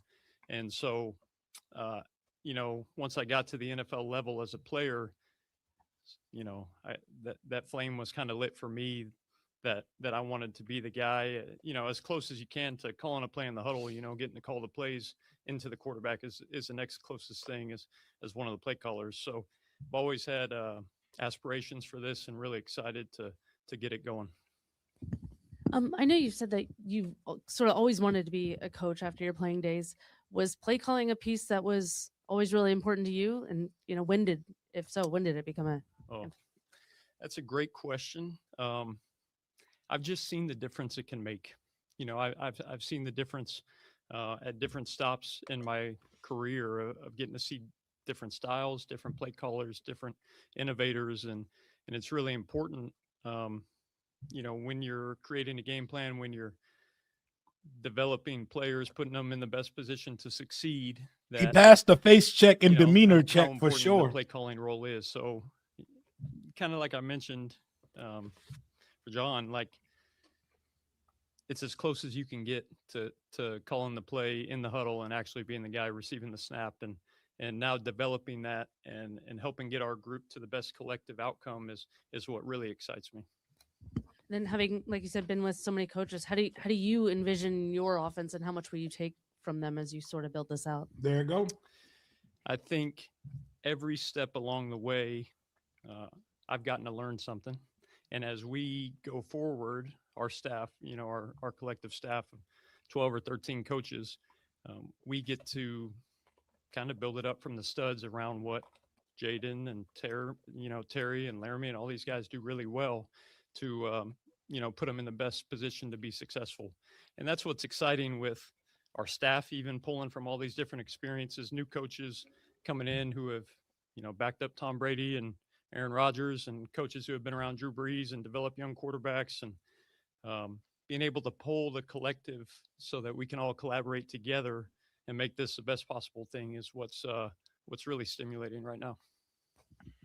Hey, Coach. One thing Dan mentioned was that he anticipates Jaden will be under center a little bit more next year. I wonder why you thought that was important going forward. Yeah, I think, it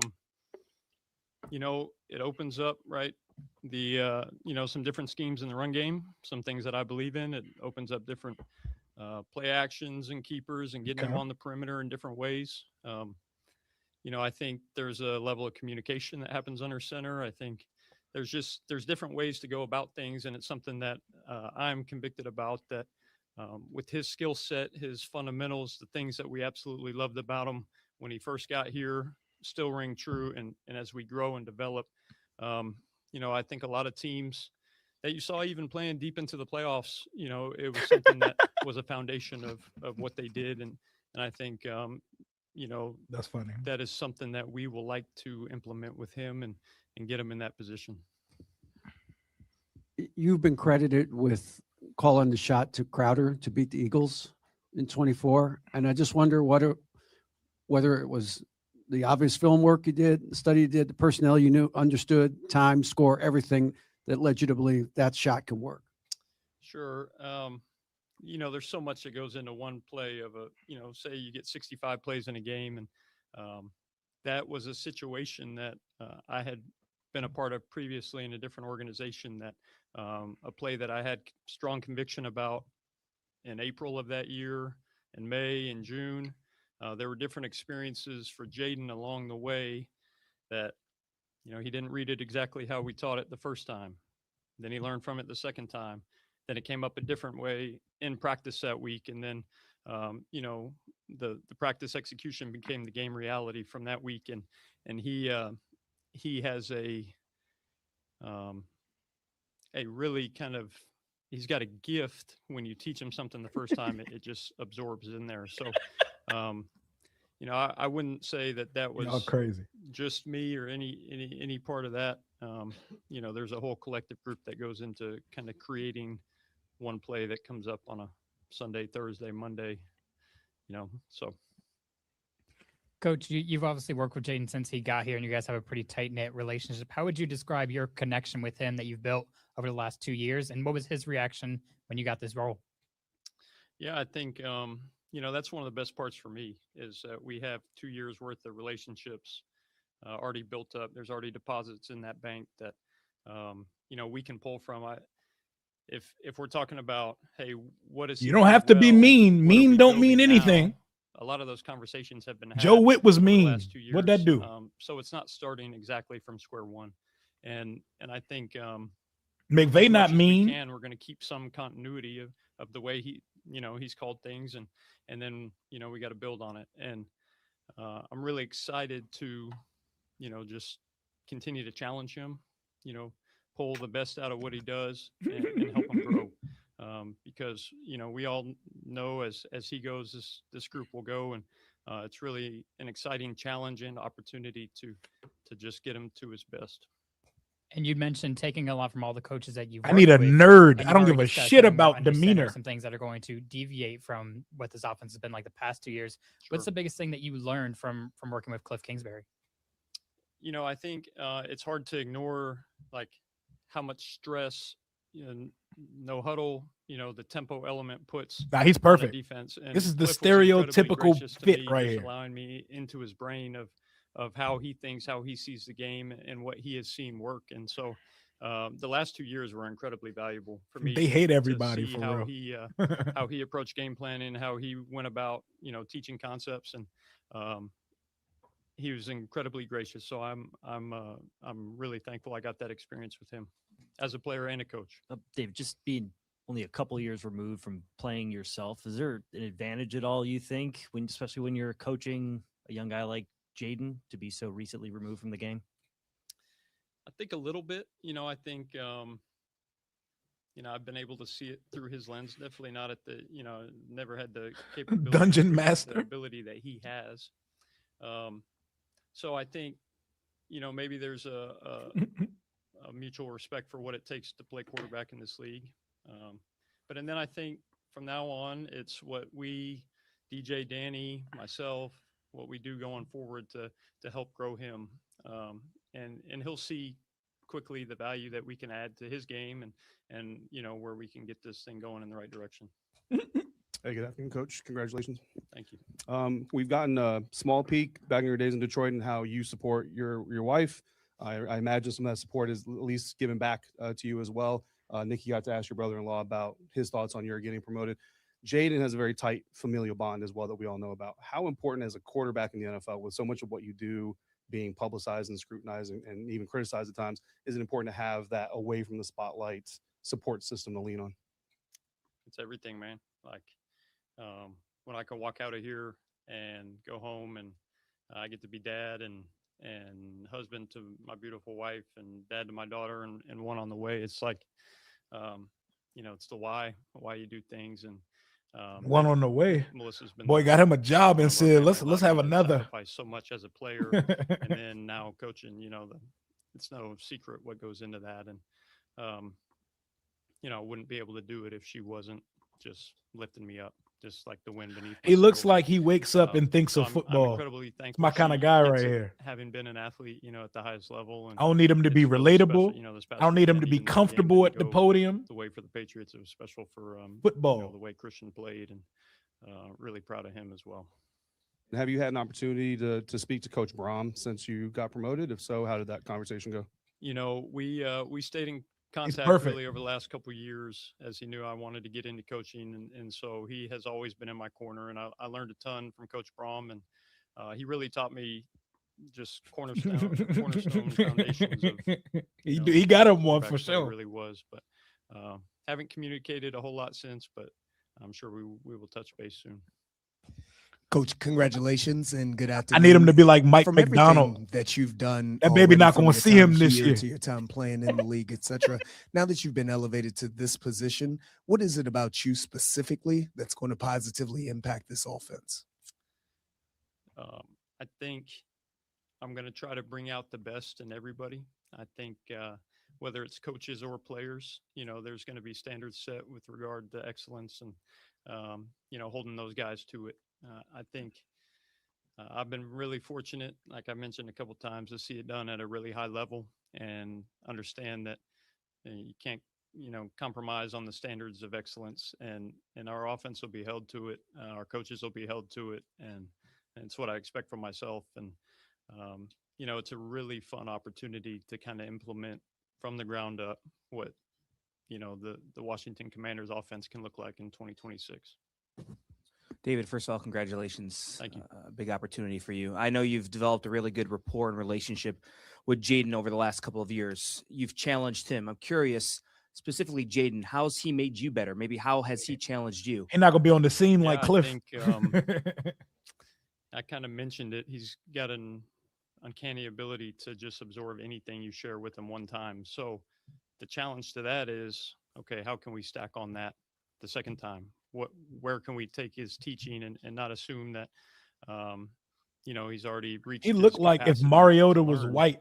How can we continue to in the build face. and take it from, when he first got here and in 2024, 30. the 101 level classes, and now, how do we take him to every time he takes the field Sunday, he's beating people between his ears and at the highest level, just able to put our offense in the best position possible with his brain. And I think that challenge of giving him new content, new things to learn, new things to understand about playing quarterback in the NFL has been really stimulating for myself, for, the other offensive coaches, Brian Johnson, DJ Williams, Danny, when we think about what it can be for him. Mariota is how do we hilarious. take him to that next level? You've said the word conviction a couple of times today, having a strong conviction about this, strong conviction looks about just that. like Mariota, Sometimes bro. convictions That's don't Mariota always in play out whiteface. the way you think they'll play out during a game scenario. So being adaptable, being a first-time NFL play caller, how will you kind of navigate those challenges? I had a wise coach share, it's about strong convictions lightly held. And so I think there's an adaptability that will be fluid. We're going to do what our guys do best. There will be staples of what our identity will look like, but there's going to be some things that are easy for us and hard for defenses. We're going to make the same things look different and different things look the same, and teach in a creative way. And there's things that I think will be really evident when they come to life, on the field. Congrats on the new gig. Understandably, a lot of talk about Jaden here, but I'm curious, how do you feel about the rest of this offense, specifically your skill position players? Yeah, for sure. Right now we've got 23 guys under contract on the offense, and I feel really good about it, man. I really do. 6 in the wide receiver room, returning Terry obviously at the top of the group, and it's our opportunity. It's our challenge to get the best out of every single guy in the skill position groups and up front, man. We bring back so many guys who played a ton of snaps on the offense. He out here doing it. The continuity there is going to be key, and a group that played really well last year. And so as much as we can, it's about the next 70 days for our coaching staff, evaluating our own players, acquiring new players, to figure out what we do best, and then implementing Darnell it so Stapleton. that, 200 days from now when we take the field, 220 days from now when we take the field, that we have put in a ton of work to put our guys in a position, teach what they do really well, to be at their best, week one. So exactly how I like my I think we OC. got a long way to go, but I think it's going to be a fun construction process. And then in the running back room, how do you view Bill? Like, how much growth potential is there, or are you a good firm question. believer in kind of that committee approach we saw with Cliff? I think as everybody saw, all the flashes that Bill had in his rookie season, I think it's really exciting to think about what he can look like in a second year behind this offensive line. And I think, we've got one running back signed, so there will definitely be acquisitions that take place there. And, it depends exactly kind of how the room looks, but man, incredibly confident in what Bill can be in this league as a starting running back. Hey, David, for a He said quarterback starting that has running played back. primarily in pistol and shotgun through his college and NFL career, what kind of challenges will going under center kind of provide, and what does that kind of learning curve look like for Jaden?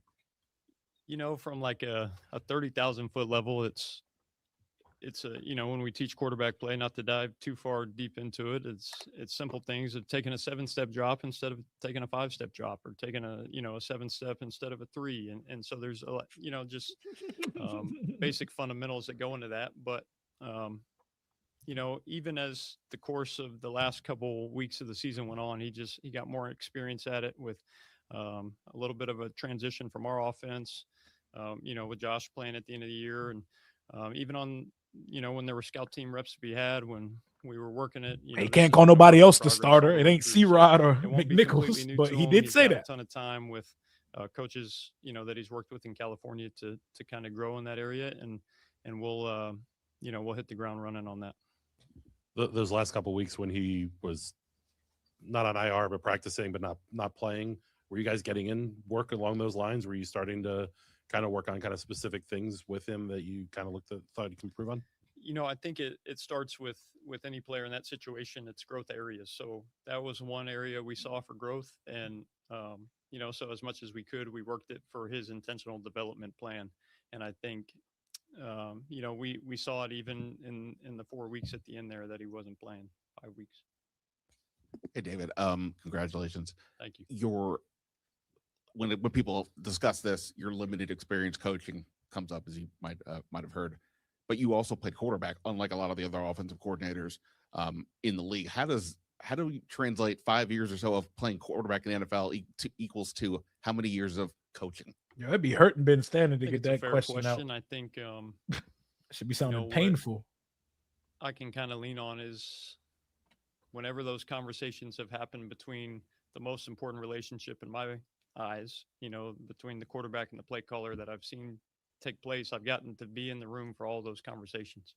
You know, whether it was Matthew in Detroit, or Jared in Detroit, or Kirk in Minnesota, or Kyler in Arizona for a little bit. You know, it's like you get to be in the room where all those conversations take place, and you hear how the coordinator thinks. You hear, you know, so while you're not maybe calling the play in the huddle as a backup like I was for the majority of my career, you get let in the chess match, you know, of what a play caller is thinking, being on the headset, hearing the play call come in, the dialect, you know, all the little things that go into making a well-oiled machine kind of run. And obviously, Very I'm sure Kirk you talk to personality, David different Blau. people, I family, see it too. mentors, others, about whether to do this. What do they think about this? Ultimately, you have to decide what to do. What was that final conversation like with yourself of like, I don't have to do this now. It's still got a long way to go, or hey, you never know where this opportunity will come up again. I think when these opportunities come up with the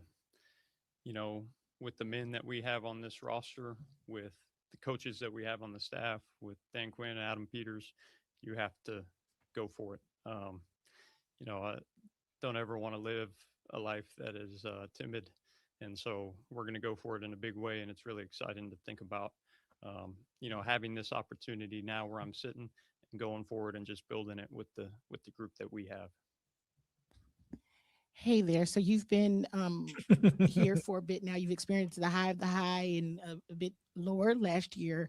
Sure. So what have you learned about this staff and just being here, dealing with the adversity? That's the love language. That's what we do.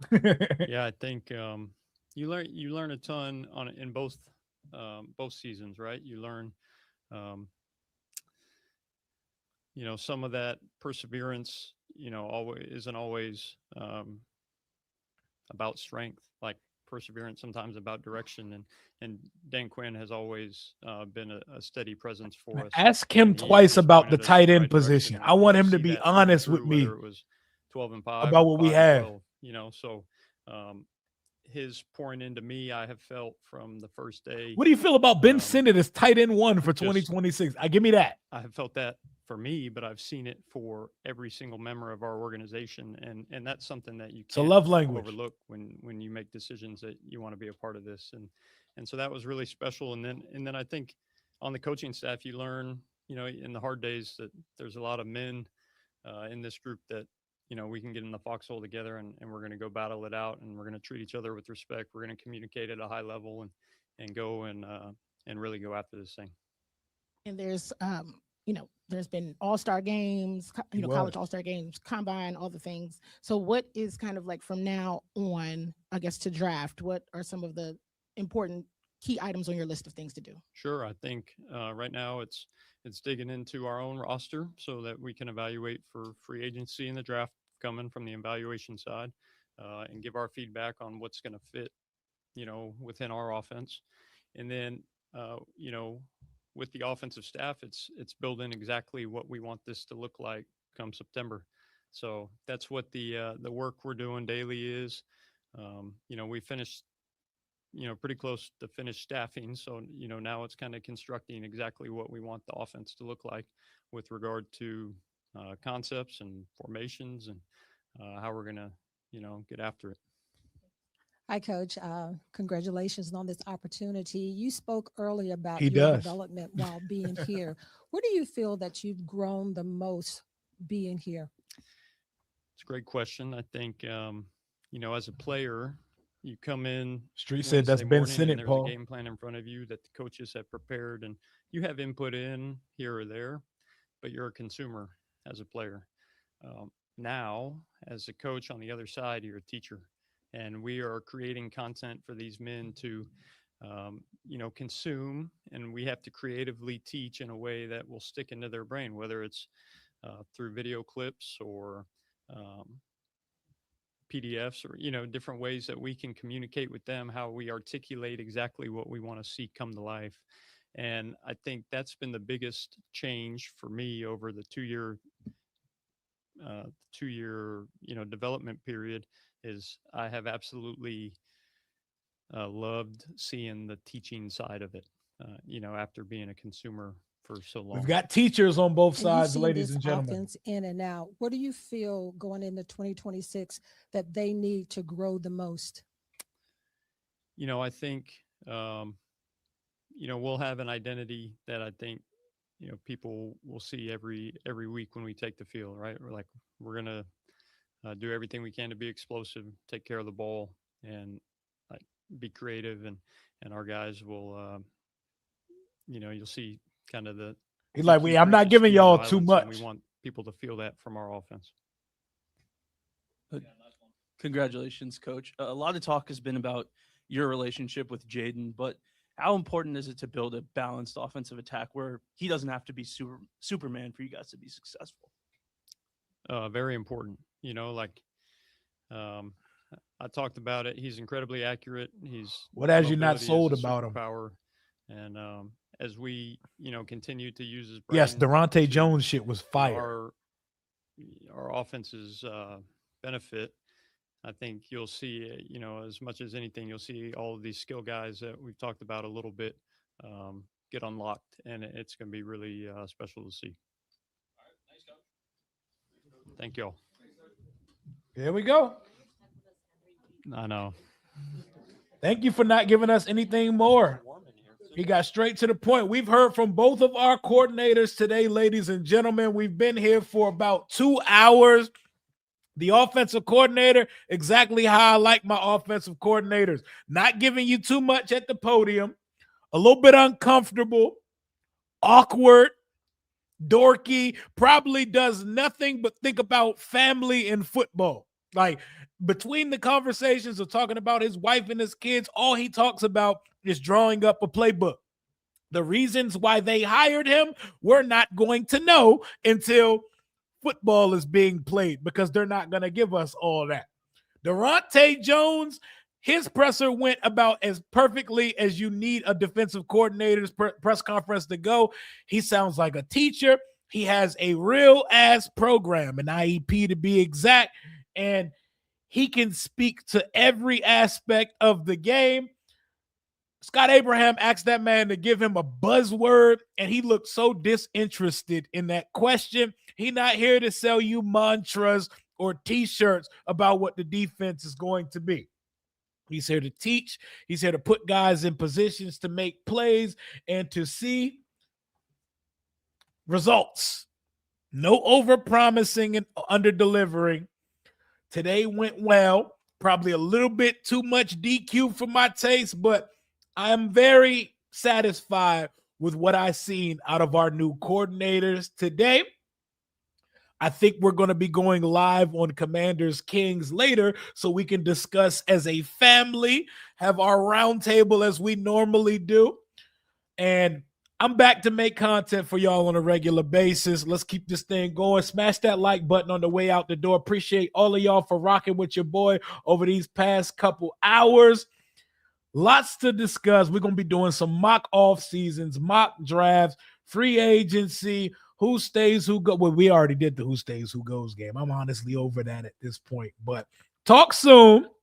Hell to the Washington Commanders and the DMV. The weather's starting. We're starting to get a normal cold day. Go outside and get you some sun today, man. Talk soon. I've been looking to find the best deal on Washington Commanders tickets for the 2025 season, which is why I want to give the sponsor of today's video, SeatGeek, a huge shout out. With over 28 million downloads, SeatGeek is the #1 rated ticketing app. There are more than 70,000 events listed on SeatGeek, including concerts, sporting events, festivals, and more. The NFL is right around the corner and MLB is in full swing. I love using SeatGeek. Recently used it, lock in my training camp tickets. Most notably, I was at the Grand National Tour with my son, Kendrick Lamar, and SZA at Northwest Stadium. SeatGeek has your back. Each ticket is rated on a scale of 1 through 10, so you know you're getting a good deal. So look for the green dots.